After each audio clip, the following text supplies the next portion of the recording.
Welcome to Elder Sign, a weird fiction podcast by Clay Temple Media. I'm Glenn McDorman. And I'm Brandon Buddha. This episode, we're talking about the Edgar Allan Poe classic, The Murders in the Rue Morgue, originally published in Graham's Magazine in 1841. The Murders in the Rue Morgue is well known as the first detective story, the first mystery story. And so, Brandon, I think one may well ask why we aren't covering this on a detective fiction podcast rather than a weird fiction podcast. But I'm going to argue, and I think as you and I will work together to demonstrate throughout our episode, this story is as much a weird fiction story as it is a detective story. And while we would certainly have all sorts of weird fiction without this story, we would not have the Lovecraftian brand of weird fiction without The Murders in the Rue Morgue. Yeah, that's true. It really struck me as I was reading this story how deep the roots of weird fiction really are in this. This is, still part of the Gothic movement in American fiction, and it's genuinely unsettling at times. I actually got scared reading this story. I was telling my nephews about it because they love scary stories, and I think I really scared one of them. So. Well, this is a monster of a story, a beast of a story, perhaps, Brandon. So why don't you take us through the plot of The Murders in the Rue Morgue? Gladly. The Murders in the Rue Morgue opens with this epigraph by Sir Thomas Browne. What song the sirens sang, or what name Achilles assumed when he hid himself among women, although puzzling questions, are not beyond all conjecture.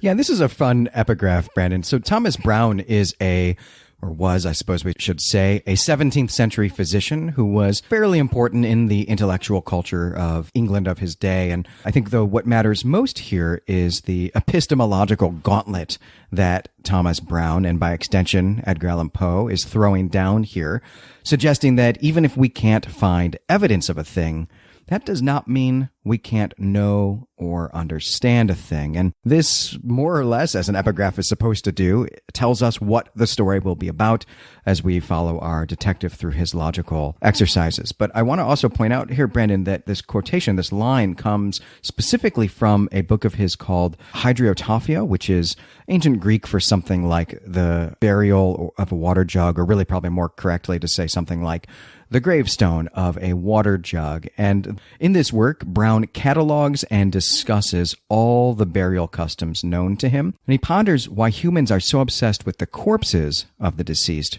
rather than the deeds of the deceased. And so this plays right into the title, The Rue Morgue. Yeah, thanks for that, Glenn. That's really, really interesting stuff. I didn't have time to really look into Sir Thomas Browne, so I'm glad you came prepared with that. The story begins in earnest with our unnamed narrator pontificating about the nature of the person who is an analyst.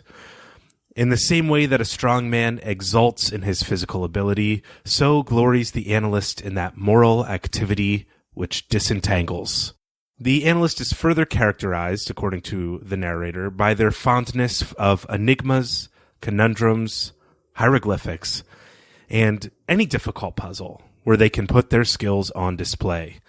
They also appear to have a highly developed sense of intuition. The skills of the analyst are not as readily uncovered or displayed in the game of chess as you might imagine, as they are in the games of drafts and whist, which is checkers and bridge. And this is because in both of those games, drafts and whist, the best players are analysts, and they're able to read the other players more than just the game itself. They're able to put themselves in the mind of their opponents in order to seduce them to error or hurry them to miscalculation.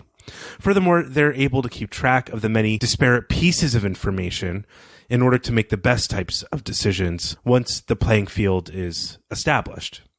Chess, on the other hand, is limited in its possibilities, and the players of chess, which are the non-analytic person in this narrator's mind, are likely to confuse this complexity of possibilities with profundity.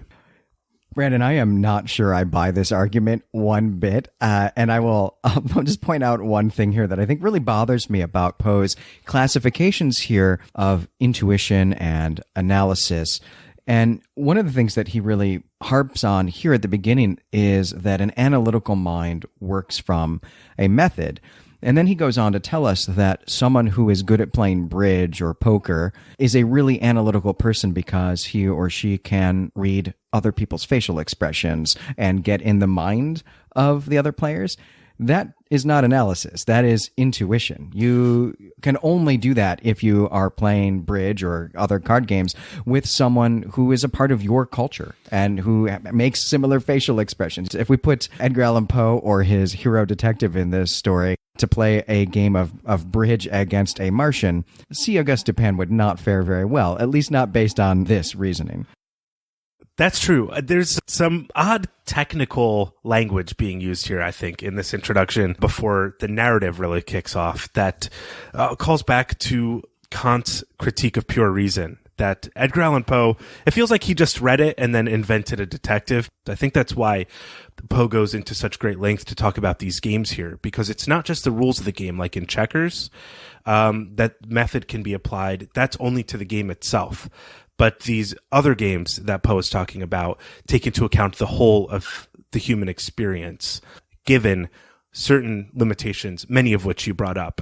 The sense you get is in reading Kant after you've read 150 detective stories, like I did, is that, well, the solution is only available to the person with a certain type of unlimited knowledge. And I think that's where Arthur Conan Doyle took this character and basically turned him into like a superhuman mind so that all knowledge is available to him. Well, should we meet Poe's detective now? Oh, yes, we should. So in the spirit of this commentary, and readers, if you've not read this story, you're going to get that those 3 pages are challenging. They're genuinely challenging prose and full of ideas. So it's in the spirit of that commentary that the narrator invites us into a tale in which the work of the analyst is on full display. The narrator tells us he had moved to Paris during the spring and part of the summer, somewhere in the middle of the 19th century. He became acquainted with a fallen aristocrat by the name of C. Auguste Dupin. Dupin and the narrator meet while searching for the same very rare, very remarkable book. And Glenn, as you brought up weird fiction, this is super weird fiction. This is like what weird fiction is about. They're both on the hunt for this unknown, very rare book that has some kind of knowledge that they both need. Yeah, and we're about to learn how they're going to move into each other and share a bookish life, which is one of the most Lovecraftian things ever. There are a couple other things I want to point out about Dupin before we get going. You mentioned, Brandon, your summary describes Dupin as a fallen aristocrat, though those are not the words that Poe uses. Poe says that he's from an illustrious family that has been reduced to poverty by a variety of untoward events. Now, I agree with you. I think he is talking about an aristocrat here whose family has been felled by the French Revolution that is a generation or perhaps 2 generations old, depending on when in the 19th century we think this story takes place. This in itself already is wildly fantastical because none of the aristocrats should be alive or have retained any of their property such that they would be able to have a small allowance, as we are told C. Auguste Dupin does. And you've already brought up, Brandon, the link that this idea has with many of Lovecraft's characters, but I would actually argue that it goes further than that. This is how Lovecraft thinks of himself. Lovecraft is from fallen New England aristocracy, mercantile aristocracy, not landed aristocracy, who tries to scrape by on just enough money to have an unheated one-room apartment, live off of a can of beans, and live a life of the mind. So I would submit that this is not only the archetype of the Lovecraftian hero, this is the archetype of Lovecraft himself. That's a really interesting comment. I could not agree more. Young Lovecraft is reading this and sees Dupin as a hero that he ought to imitate in his own life.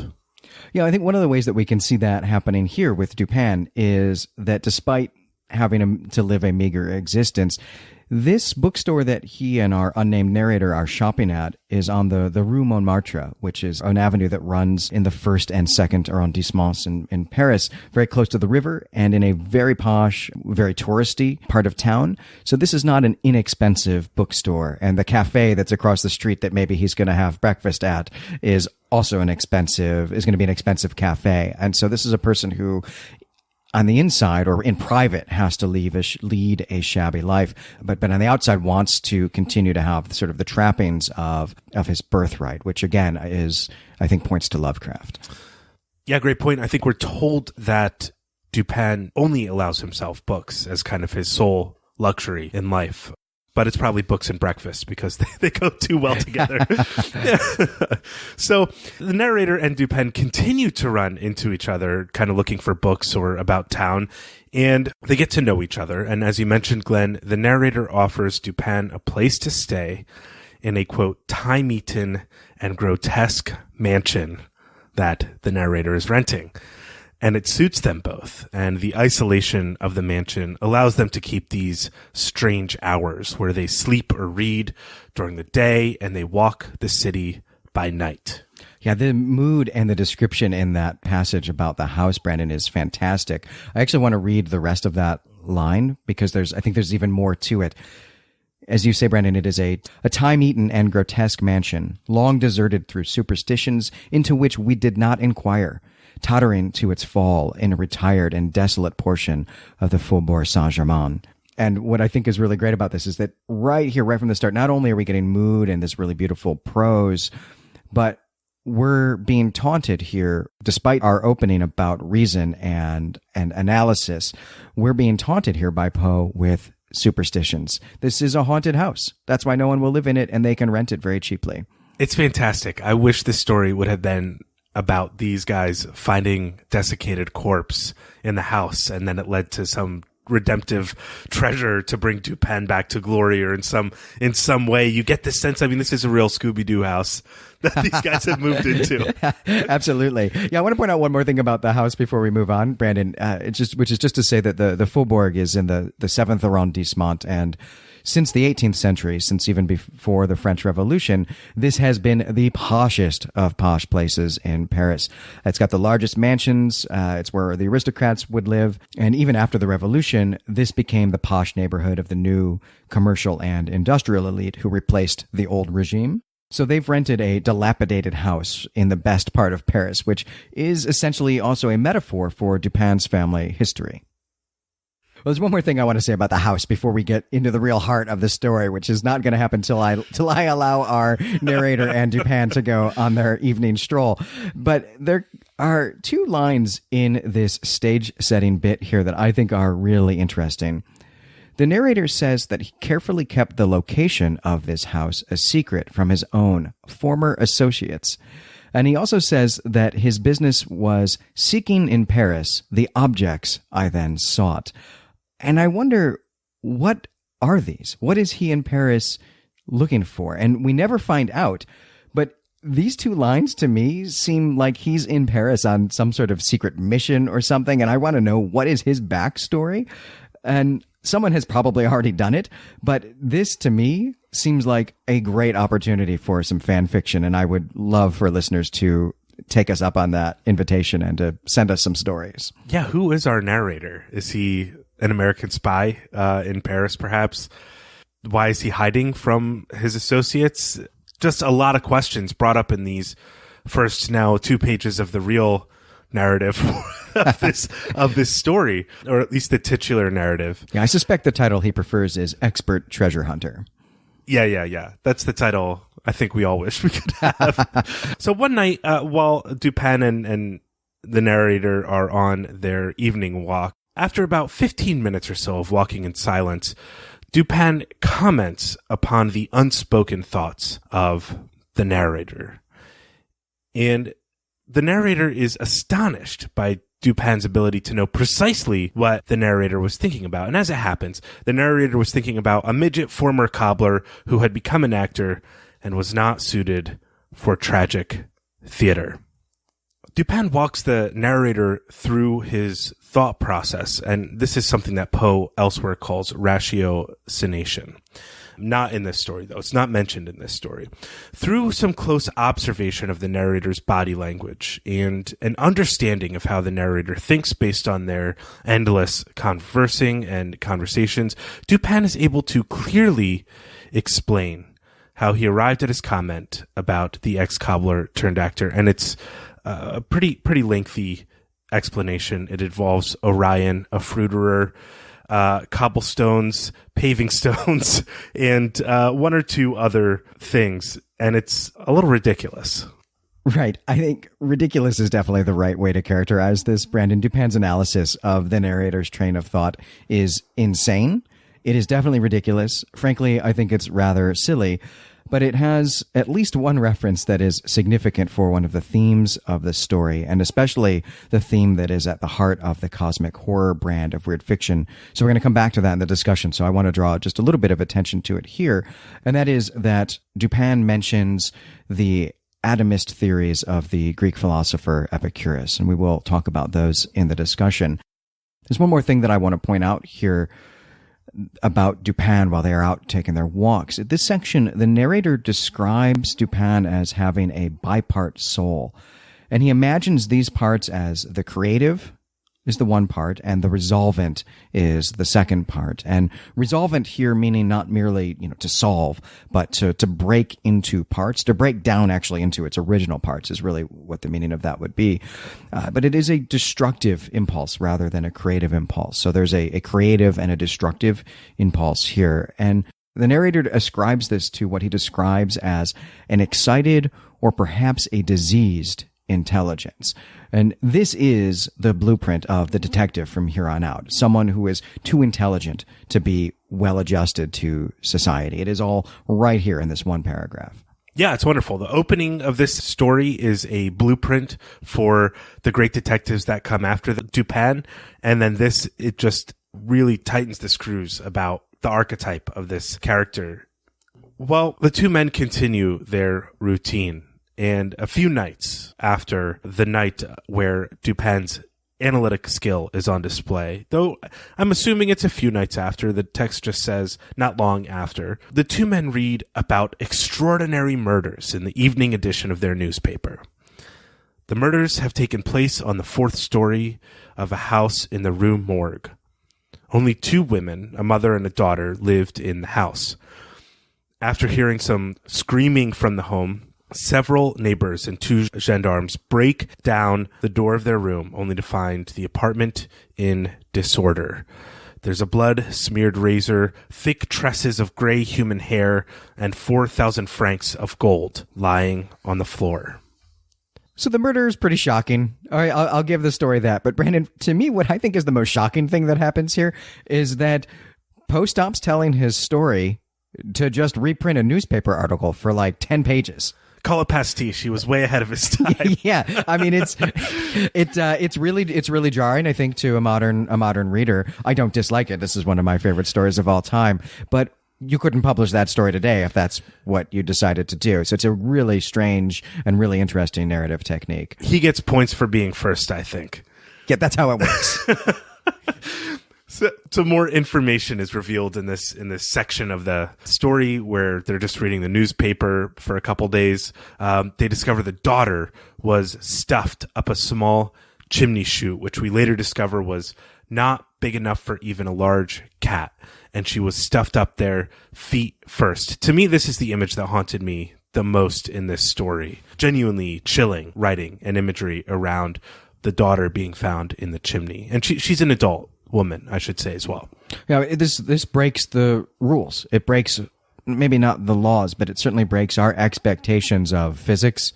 It tells us that the world is not as it seems. It's not operating as it should be, and it is grotesque and horrifying. Right, and even worse, the mother was discovered on a small paved yard outside of their rooms, and Poe describes her as being fearfully mutilated. And when they try to move her, her head just comes off the body. The next day, the newspapers include the deposition from the witnesses. Many people discussed their relationship with the 2 women. They were decent people and they kept to themselves. The mother, Madame L'Espanaye, had only taken the 4,000 francs out of the bank, I suppose, a few days before, and she was assisted by an acquaintance of Dupin, Adolphe Laban. And that's an awful lot of money.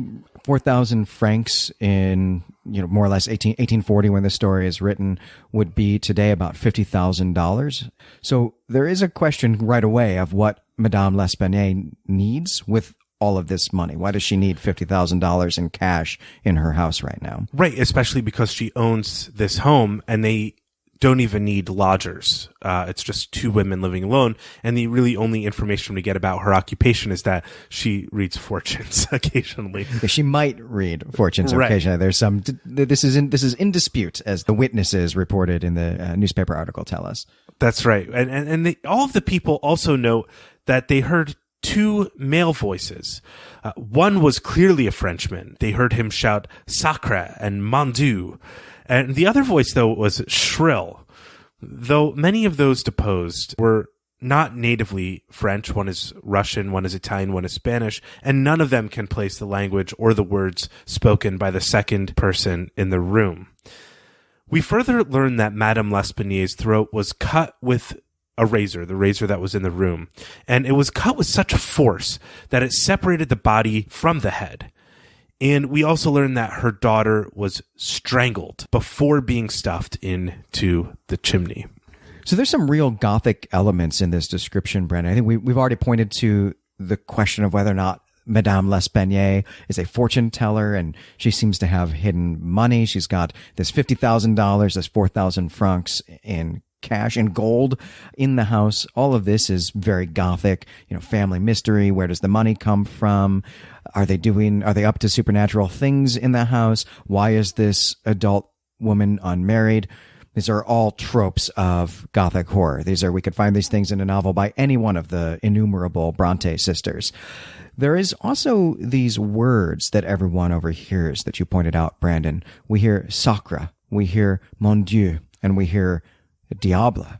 These are holy, devil, God. These words as well emphasize something Gothic, and they may even suggest something supernatural here. That's what the words devil and holy evoke these images for us. And this is calling back now to the supernaturalness of the house that our narrator and Dupin are living in. So even still at this point, Poe is taking us through the steps here of building a supernatural Gothic mystery here.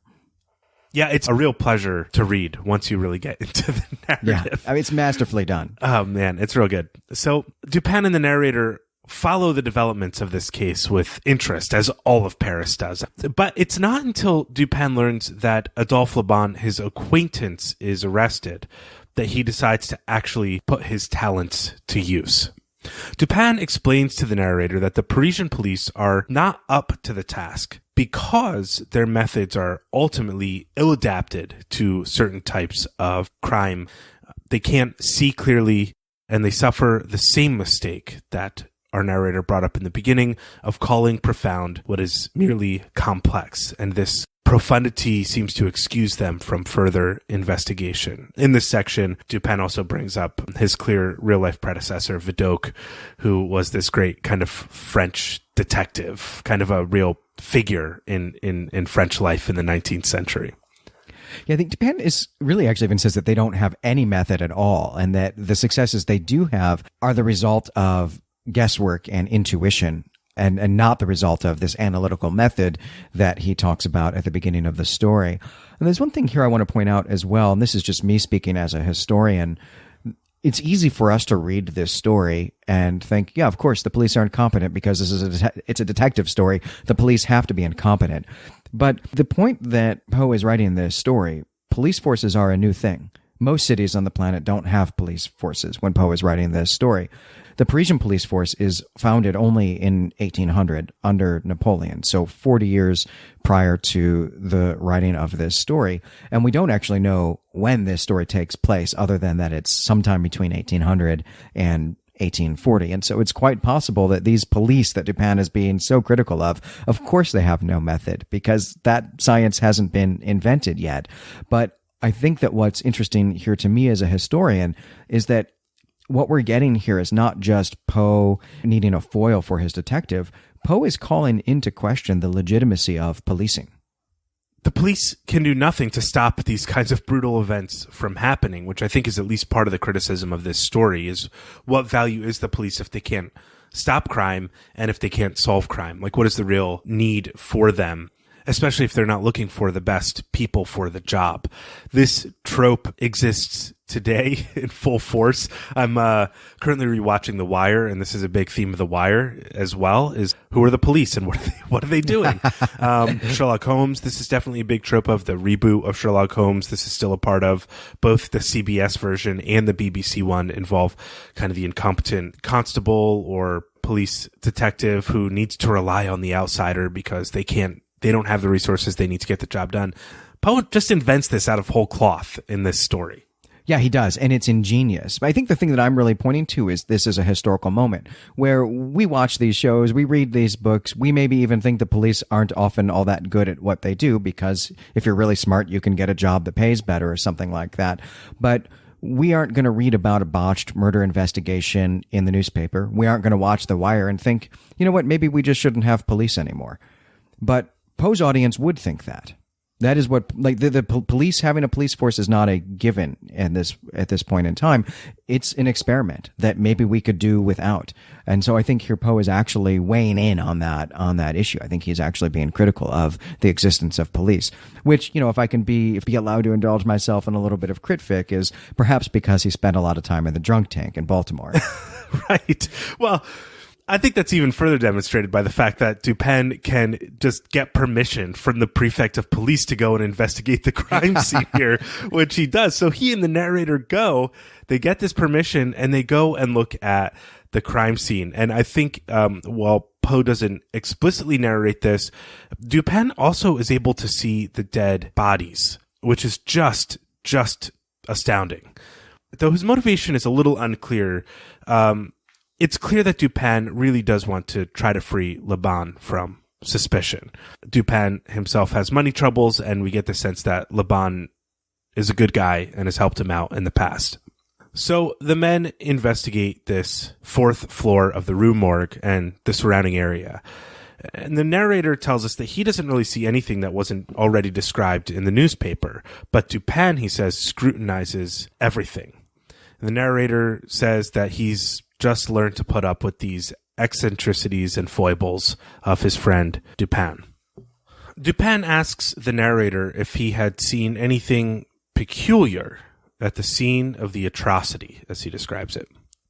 The narrator confesses that he has not, and in response, Dupin explains that he has reached some conclusions about the case.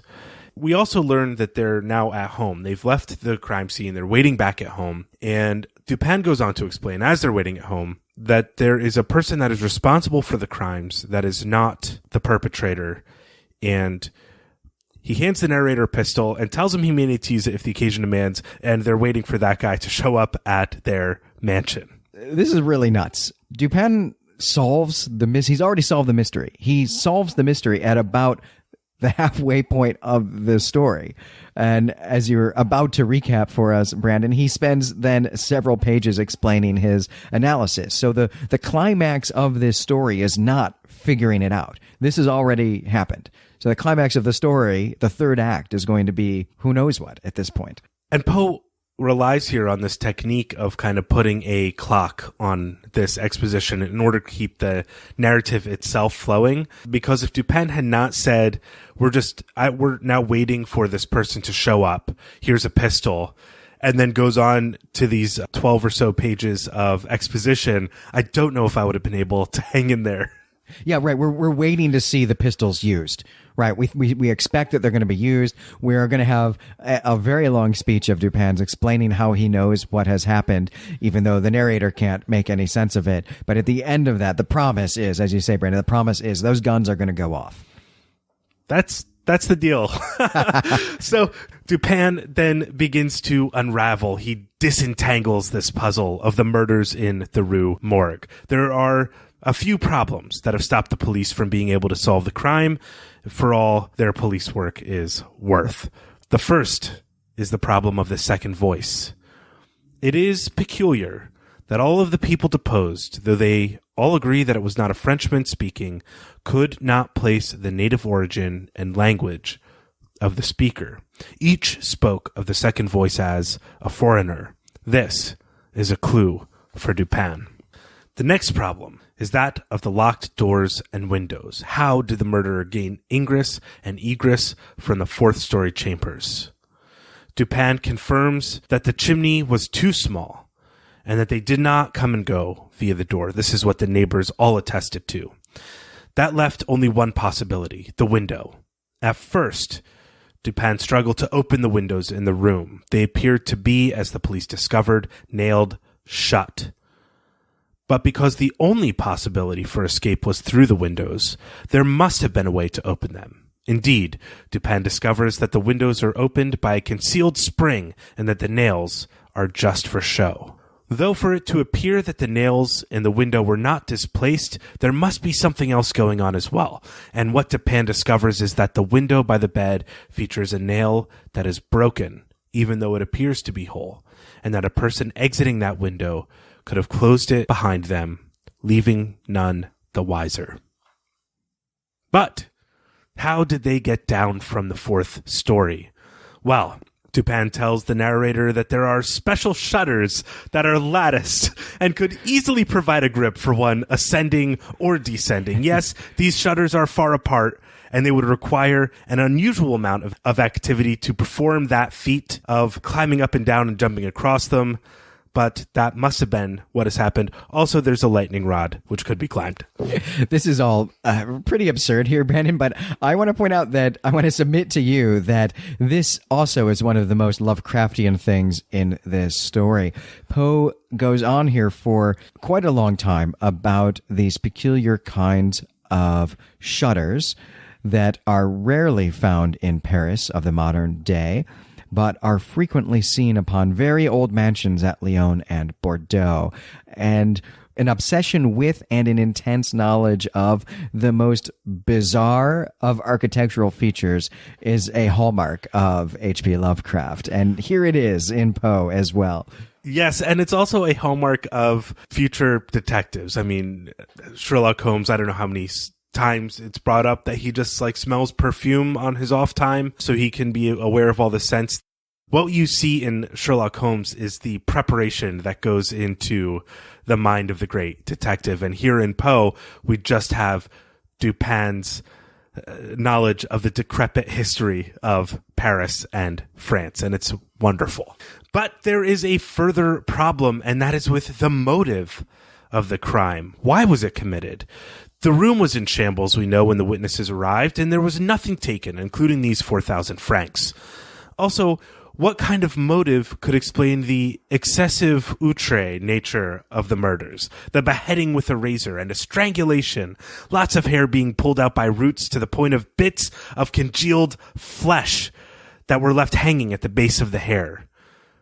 All of these problems leave Dupin to believe that the perpetrator of these murders must have astounding agility and superhuman strength.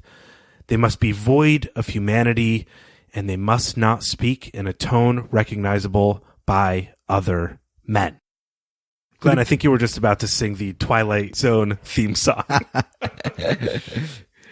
Dupin here says something that is really wonderful. He says, brought to this conclusion in so unequivocal a manner as we are, it is not our part, as reasoners, to reject it on account of apparent impossibilities. It is only left for us to prove that these apparent impossibilities are, in reality, not such. And we can compare this to the much more famous and perhaps more eloquent saying of Holmes that when you have eliminated the impossible, whatever remains, however improbable, must be the truth. And we are just about to get Dupin unleashing on us the most absurd solution to this mystery. Yes, we are. Dupin has also found a clump of hair within the rigidly clutched fingers of Madame L'Espanaye. The hair, the narrator is horrified to discover, is not human hair. Additionally, we learn that the finger marks left behind on the neck of the daughter are too large to be the work of any human hand. Dupin reveals the truth to us, that the hand mark, in fact, belongs to an orangutan. And the translation of, this is just a fun fact about this word, the earliest translation of this word means just jungle man. It's kind of incredible. I love the word orangutan. Yeah, I want to zoom in on the moment here when Dupin really reveals to the narrator that an orangutan has committed these murders. And in fact, really even characterizing it that way is not quite right. Dupin does not reveal it. He allows the narrator to discover it for himself. Dupin hands to our narrator a book that has a description of an orangutan in it, and he asks the narrator to read it. And it's after he's read the passage, the narrator writes, "I understood the full horrors of the murder at once." And that line is going to be important in our discussion, so I wanted to zoom in on that. I also want to talk about the book that Poe has Dupin give to the narrator. This is a book by Georges Cuvier, who's a French zoologist who worked at the beginning of the 19th century. The work invoked by Poe here is his 1817 The Animal Kingdom. And the narrator here in our story, Brandon, summarizes the entry on the orangutan. But what Poe writes differs wildly from Cuvier in one important respect, and it is that Poe's fictional Cuvier describes the orangutan as possessing a wild ferocity. But Cuvier actually describes orangutans as gentle and easily tameable, which I think is probably the experience we've all had when we've gone to a zoo, that these creatures are unlikely to have actually commit the type of crime that Poe envisions here. Yeah, it's really written to be like a beast man sort of thing, more than just like a slightly large monkey.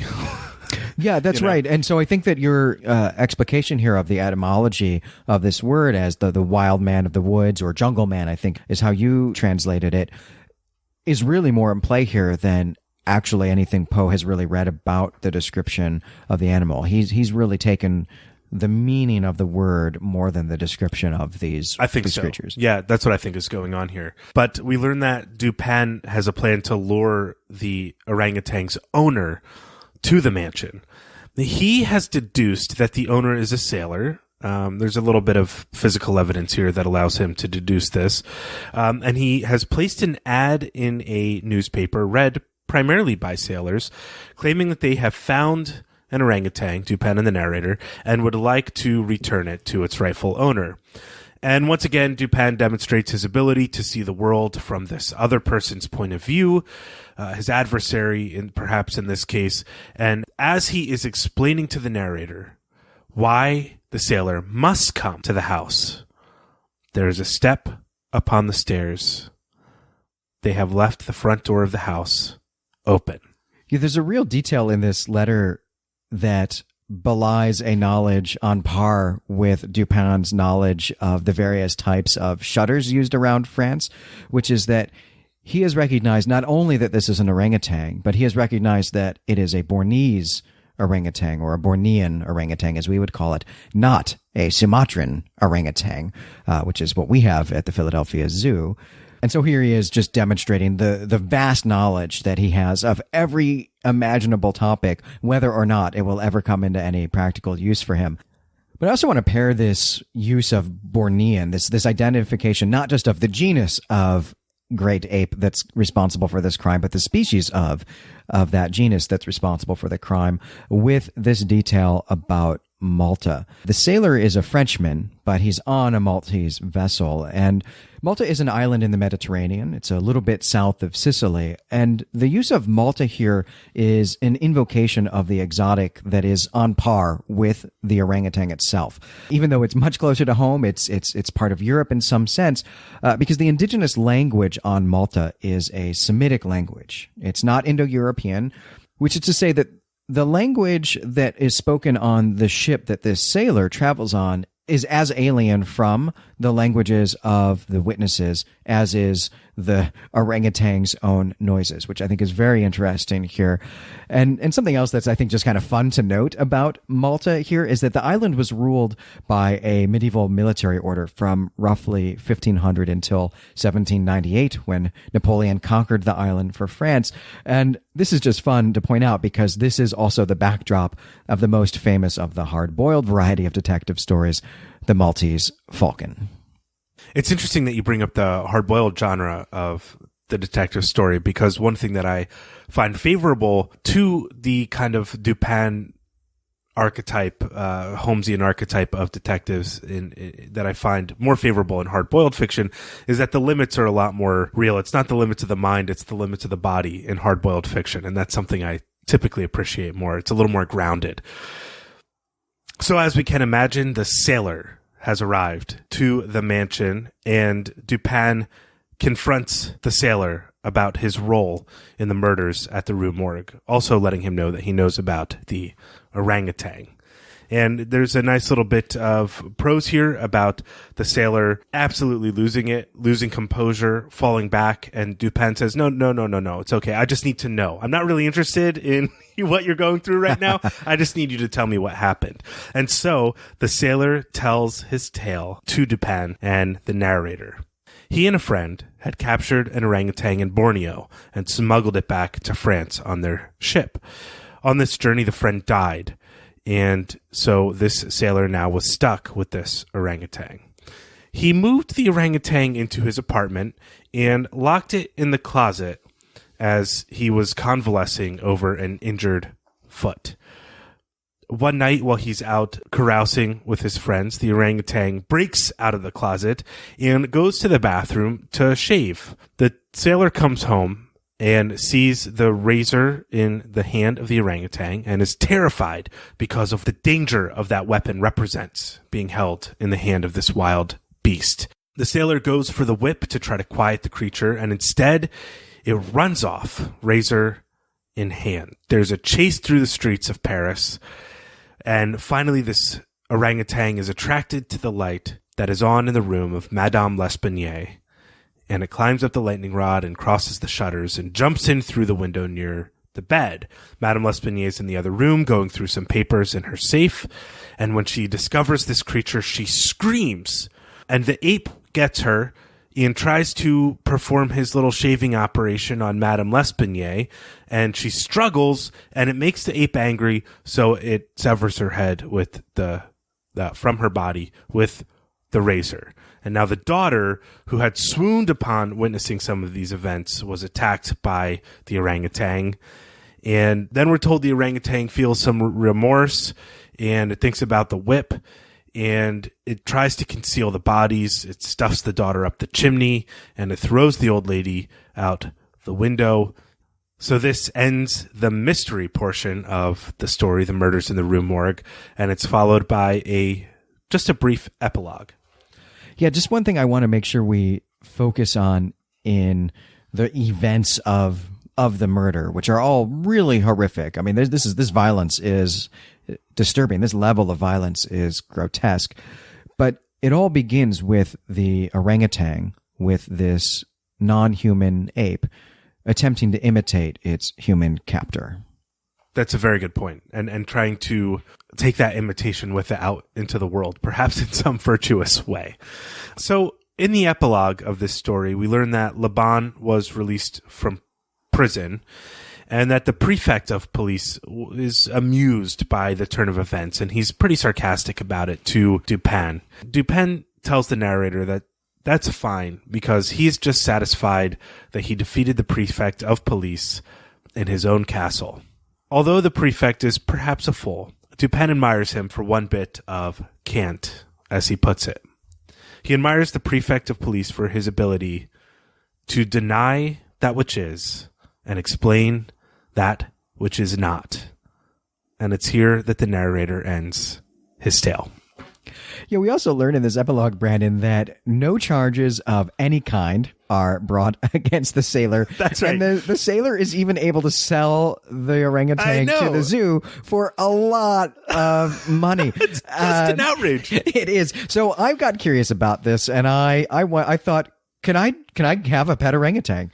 It turns out that I would go to all sorts of jails if I had a pet orangutan. This is a federal crime. It is a state of Pennsylvania crime, and it is also a city of Philadelphia crime. I would be charged by all three of these entities if I had an orangutan, even if I just had an orangutan, let alone if it actually murdered someone across the street. Well, I think the Pennsylvania and Philadelphia crime can be explained by the fact that Poe lived here. And most of the police probably read this story pretty early on and immediately got to writing a law about people housing orangutans in their Philadelphia row homes. I would like to see the minutes of these state senate meeting on this. Well, Brandon, now that we know who has committed our grisly crime in the Rue Morgue, I think that's going to do it for this episode. I'm Glenn McDormand. And I'm Brandon Buddha. Join us next time for an in-depth discussion of this fantastic tale by Edgar Allan Poe. Until then, we greet you and say farewell.